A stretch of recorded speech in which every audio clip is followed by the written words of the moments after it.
خليني اقول ان في خلال ال10 سنين اللي انا كنت بشتري فيهم لبس مستعمل دي لا مش من احلى الهولز، هي دي احلى هول من الوكالة مجمعة اشتريتها في حياتي. 50 شيدز اوف زيتي.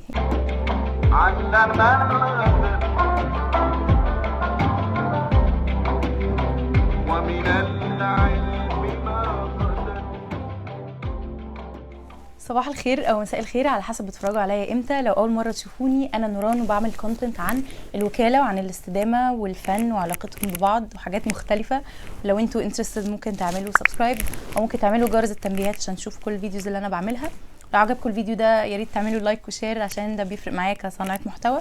ممكن تعملوا لي فولو على انستجرام وتيك توك برضو عشان لو عايزين تشوفوا كونتنت خلال الاسبوع قبل الفيديو الكبير بتاع يوتيوب. يعني انا عارفه انا بقالي شهر ما نزلتش حاجه من اول السنه، وانا ملتزمه جدا ان انا انزل فيديوهات كتير قوي على يوتيوب عشان دي كانت من النيو ييرز ريزولوشن بتاعي او يعني من اهداف السنه.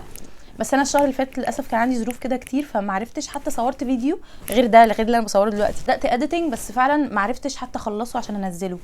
بس المهم قلت اعوضكم بعد الشهر ده كله يعني ان انا اعمل اكتر فيديو الناس بتحبه، وهو هول من الوكاله.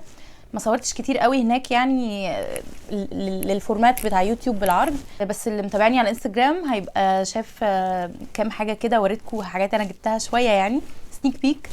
وطبعا نزلت الفلوج هنا على يوتيوب وعلى كل حته، بس عايزه بقى اوريكم انا جبت ايه. لان دي خليني اقول ان في خلال ال10 سنين اللي انا كنت بشتري فيهم لبس مستعمل دي لا مش من احلى الهولز، هي دي احلى هول من الوكاله مجمعه اشتريتها في حياتي.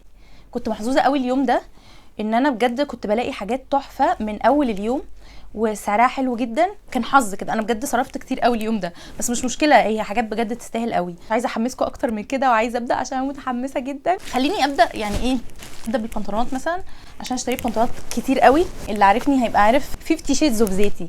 انا بقى حد بيعشق الزيتي. حصل كارثه، هي مش كارثه قوي يعني الحمد لله، بس انا كنت بصور عماله ارغي بقالي نص ساعه عن كل الحاجات اللي انا جبتها، وبعدين ببص لقيت ان الفيديو عشان الستورج قليل فقفل عند دقيقتين، وانا ما كنتش وريتكم يعني كنت وريتكم كل حاجه انا جبتها. فخلينا نتكلم من اول جديد. انا مش عارفه، انا قلت كلام حلو قوي في الفيديو اللي فات، مش عارفه اقول ايه ولا ايه. يعني انا بدات الفيديو اللي فات ان انا عايزه ابرر لكم، يعني مش ابرر لكم بس عشان في ناس كتير قوي بتسالني انت كشخص مهتم بالاستدامه انت اصلا ليه بتجيبي كل الهدوم دي يعني. فانا هرد عليكم ان فعلا يعني دي مش كميه هدوم شخص طبيعي محتاجها في حياته خالص خالص، خصوصا شخص بيحاول يبقى مستدام اكتر في دولابه. بس انا ده شغلي، بقى لي سنتين، قصدي داخله في السنه الثالثه خلاص بعمل كونتنت عن الستايلينج والوكاله والابسايكلينج والحاجات دي، فده بقى شغلي. بلس ان انا ان شاء الله بحضر لبراند بقى لي فتره، وان انا هعمل حاجات كتير قوي منهم هبيعها، هعمل لها ابسايكلينج ورسم وكده. فعشان كده يعني هو ده تبرير لكميه الهدوم اللي عندي. بس انا في الاول كنت بحس بالذنب الصراحه عشان انا فعلا بؤمن قوي بمبدأ الاستدامه، بس يعني فعلا ده شغفي وشغلي، ودي اكتر حاجه انا بحب اعملها في حياتي كلها. وكمان بتساعد الناس، فده هدف حلو. بس في نفس الوقت عايزه اوعي الناس انه بجد مش اي شخص يعني المفروض يبقى عنده كل ده في دولابه يعني. بس كده ديسكليمر حطيته على جنب. تعالوا بقى ندخل في الهول عشان متحمسه جدا اوريكم انا جبت ايه. بصوا خلينا برضو متفقين ان الوكاله كلها مفيش مكان مميز بالنسبه لي ممكن تروح تجيب منه حاجات تحفه. الوكاله بالحظ جدا، يعني انا بروح اي مكان وبدور. فخليني اقول لكم كده قبل ما اوريكم الحاجات، وفي نفس الوقت هقول لكم كل حاجه انا جبتها منين. ستاند البنطلونات ده جبت منه 6 بنطلونات، وكان في ولد صغير عسل قوي، وكان افتكرت كلمه عسل عشان هو بيقول لي عسل يعني. فالمهم البنطلونات دي كانت في 100 وكان في 125 وكان في ب 80، كل دول الواحد ب 100. كنت محظوظه قوي ان انا لقيت بنطلونات كتير قوي عندهم، وعلى فكره معظمها رجالي. وعايزه اقول برضو للولاد اللي بتتابعني في كتير قوي رجالي، لبس رجالي حلو قوي في الوكاله، فما تخافوش وروحوا دوروا. وللبنات عادي ما تخافوش ان انتوا بجد تجربوا لبس رجالي، عشان احنا جسمنا والستايل بتاعنا فيرساتايل قوي يعني متنوع، ممكن نلبس اي حاجه يعني كده. يلا بقى نبدا. اول البنطلون ده السايز بتاعه 30، هو 100% قطن. المقاس بتاعه تحفه عليا، ووسطه بجد مظبوط قوي وصغير. فانا مستغربه لان الحجر بتاعه مش مظبوط خالص، شكله رجالي، بس في نفس الوقت الوسط بتاعه انا عمري ما شفت راجل وسطه كده يعني. فانا هوريكم عامه في الكليب. عجبني قوي انه في الديتيل دي، وفي كمان ديتيل كده ورا زي تطريز بالخيوط، بس شكله قوي من اول الالفينات، عارفين ستايل ده. والماركه بتاعته مش عارفه اقراها بس شكلها كول قوي يعني. تاني بنطلون، البنطلون البيج الكتان ده، هو سايز بتاعه اعتقد مكتوب 32. الليبل بتاعته فيدد ومش حتى مش لاقيه ليبل ولا اي حاجه. البنطلونات الكتان من احلى البنطلونات اللي ممكن تلبسوها في الصيف، يعني اللي هو على توب ابيض، على صندل، على شنطه، خلاص كده انتوا كده مرحرحين وتمام. وفي الصيف لان الجينز على شهر 6 و7 و8 بجد الجينز بيبقى غير محتمل يعني. وبعدين جبت البنطلون الزيتي ده، هو عامه رجالي، والماركه بتاعته اسمها براين ويست كوست حاجه كده، جيمس براين ويست كوست، 100% قطن ومعمول في امريكا. ممكن اعمل سيرش والله على براندي، بس هو يعني ما اقدرش اقول حاجه عنه، هو بس عجبني ان هو بلين كده، الله اعلم ممكن ارسم عليه او اسيبه زي ما هو، بس ده هيروح في الورشه يعني. وبعدين انا عارفه ان انا لقيت بنطلون زيتي وبحبه قوي، اللي هو الواسع خالص، هحط لكم صورته هنا. بس ده بنطلون زيتي القصه بتاعته مظبوطه كده ستريت، مفيهاش اي حاجه. اللي شدني ليه ان هو متبطن يعني بيدفي، وبجد لما قسته حسيت ان هو سحاب. يعني انتوا عارفين احساس السوات بانتس، هو بجد لا، هو خطه موضوع سوات بانتس، هو بجد اريح بكتير من السوات بانتس. ومعمول في المانيا، والماركه بتاعته اسمها ستارك، مكتوب حاجه تانية مش عارفه. و65% قطن و35% بولاميد، اللي هو زي البوليستر يعني بلاستيك. فانا نادرا ما بجيب حاجه فيها بولاميد قوي يعني، بس ده عجبني عشان كل الظروف اللي انا قلت لكم عليها دي. وبعدين جبت كارجو بانتس.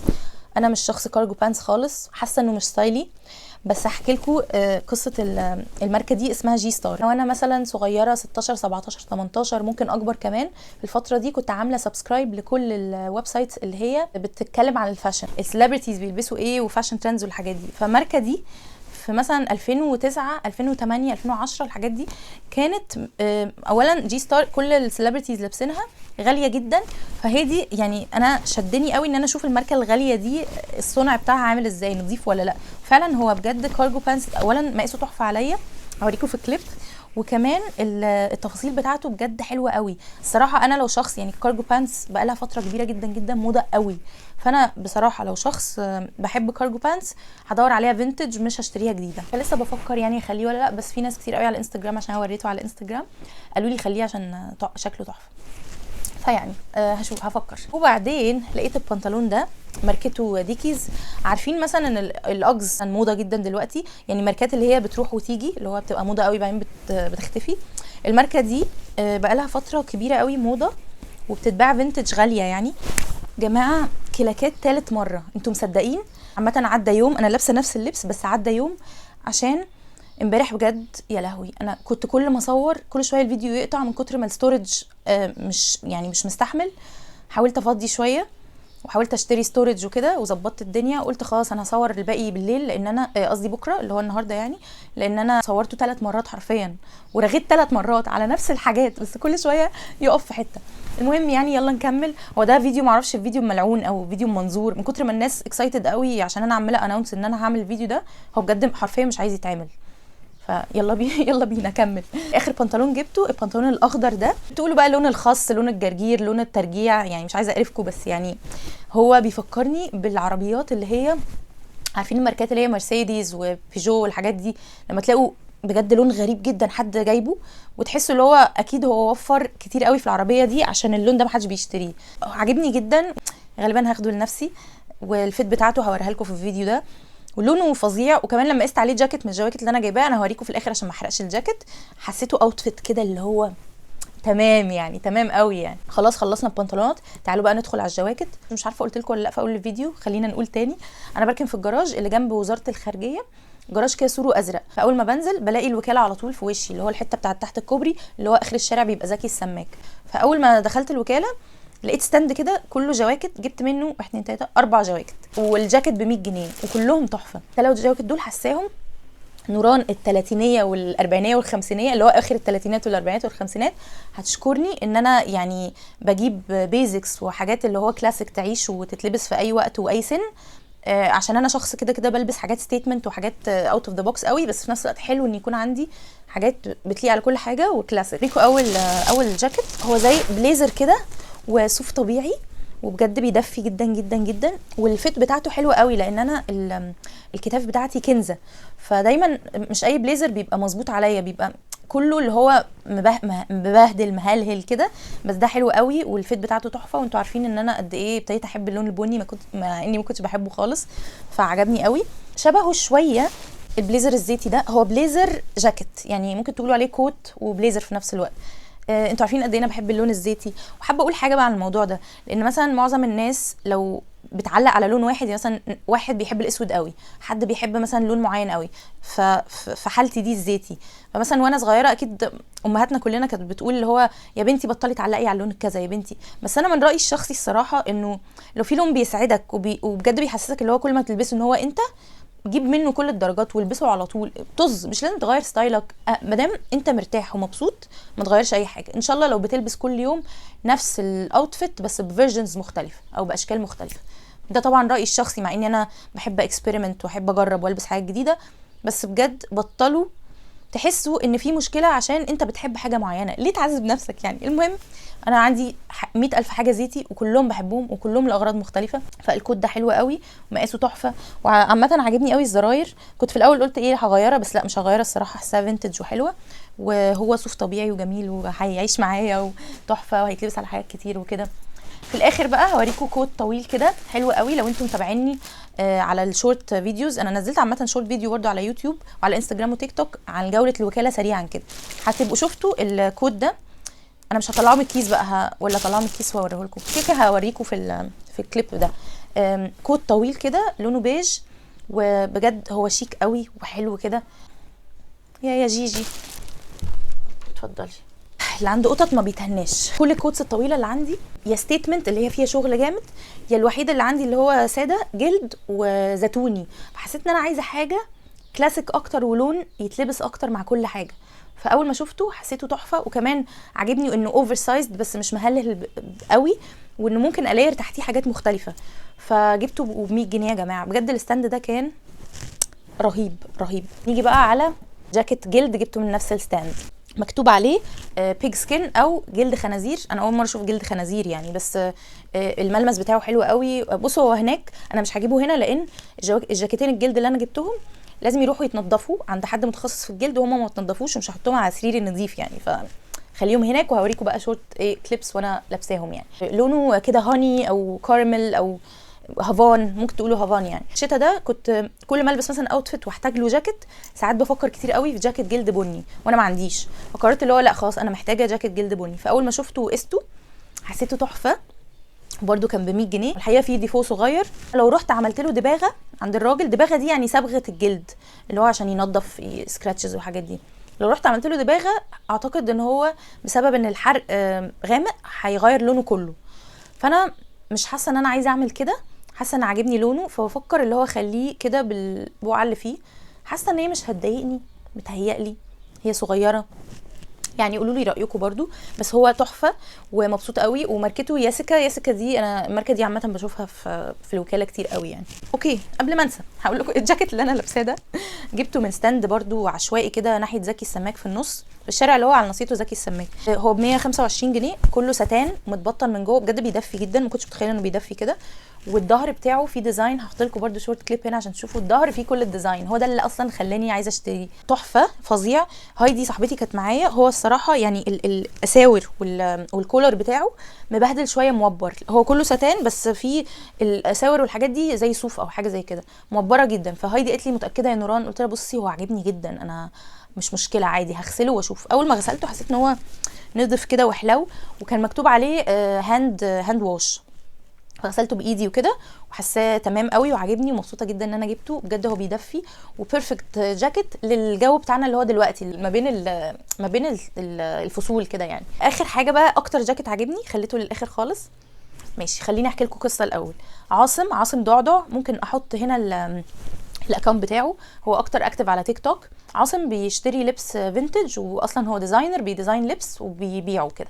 المهم عاصم انا متابعاه من زمان، هو بيشتري من الوكاله وبجد ستايله تحفه. لو مش متابعينه ناقصكم، لان في ولاد كتير كمان بتسالني اللي هو اتابع مين ولاد. هو عاصم بجد. فعاصم من فتره كده كان بيورينا هو اشترى ايه من الوكاله، فورانا جاكيت رهيب باتش وورك كده. باتش وورك ده اللي هو بيبقى زي قصاقيس ومتجمعه ببعض، فباتش وورك جلد. من ساعه ما شفت الجاكيت ده على عاصم يعني كان عاجبني جدا، وتقريبا الجاكيت ده دخل بقى في احلامي، اللي هو ايه ده، انا نفسي في حاجه زي كده. لقيت شبهه جدا يا جماعه، باتش وورك وجلد في الوكاله. وبعدين هايدي كانت معايا، انا كنت اوريدي بقى اشتريت كل الحاجات دي، فقلت هايدي بجد انا اصلا كنت همشي، قلت لها هايدي بجد انا بفكر امشي عشان بجد مش عايزه اصرف اكتر من كده. قالت لي طب يا نوران، طب ممكن تخليكي معايا وبتاع. فالحمد لله ان انا فضلت معاها لاني لقيت الجاكيت ده. ده كان اغلى حاجه جبتها في الهول كلها ب 250 جنيه، وبجد يستاهل. هو اصلا عاصم انا وريته له قال لي نوران بجد هو ما فيش جاكيت جلد بقى ب 250 جنيه في الوكاله، انت محظوظه جدا. فقلت تحفه، ده اخر الشتاء فكده، وهو يستاهل اكتر بكتير، لان انتوا بجد لو حاولتوا تجيبوا جاكيت جلد طبيعي اصلا مش مستعمل، عمركم في حياتكم ما هتجيبوه اقل من الوفات الجنيهات. حتى الجواكت الجلد الصناعي في محلات الموضه السريعه بجد بألوفات برضو، وجلد صناعي وبيبوظ وبيقشر. فبجد لازم يكون عندكم جاكيت جلد طبيعي في دولابكم، وحاولوا تجيبوه مستعمل.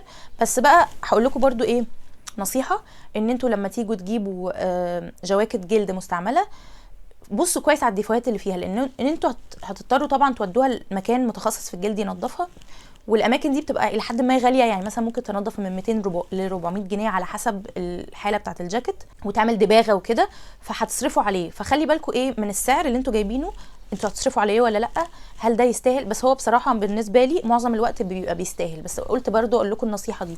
وفي فكره فيديو عندي عشان في ناس كتير قوي بتسال يعني الخامات او اعرف ايه ازاي وكده، بفكر اعمل فيديو مفصل عن ازاي اشتري من الوكاله خامات كويسه، واوريكم بيسز مثلا وافكار، واوريكم الليبل اللي هو الليبلز اللي جوه الخامات، وازاي تبصوا كده. بفكر اعمل الفيديو ده، حاسه يبقى مفيد. بس طبعا قولوا لي تحت في الكومنتس فيديو زي ده عاجبكم، يعني يعجبكم ولا لا. بس كده انا مبسوطه قوي بالهول دي، وحاسه ان هي بجد احلى هول حصلت لي في حياتي مجمعه. وقد ايه بجد انا بحب الوكاله، وبحس ان هي مكان بالنسبه لي بطلع فيه كل الابداع بتاعي بجد. يعني لو انتوا متابعيني هتفهموا ليه، لو انتوا بقى لسه متابعيني هتحسوا اللي هو الموضوع غريب. بس يعني انا بحب جدا جدا الوكاله، وحاسه بجد ان يعني مبسوطه ان في مكان زي كده اقدر اطلع فيه كل الكرياتيفيتي اللي عندي. بس كل سنه وانتم طيبين، واشوفكم بقى في كونتنت تاني ممكن في رمضان. يا رب تكونوا دايما سعداء وكويسين، ورمضان كريم، واشوفكم بقى مره تانية. باي باي.